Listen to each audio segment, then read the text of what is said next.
Pre-assembly begins in the morning when team leaders and supervisors make sure everything is running at peak efficiency. The morning meeting is the heart of the entire production process.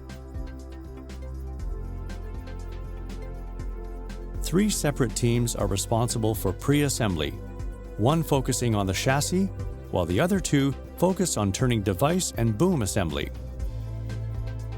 For these teams, daily work is a combination of lean manufacturing and careful attention to detail. Manual dexterity and specialist knowledge are essential to the job. Critical under-the-hood components and features are installed first. That includes electronics, cables, and the hydraulics inside the chassis, turning device, and boom. The assembled components are then transferred just in time for final assembly.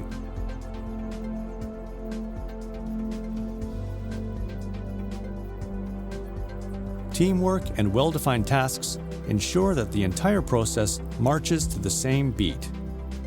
Skill and knowledge sharing enable team members to rotate between tasks and help each other in a tight spot.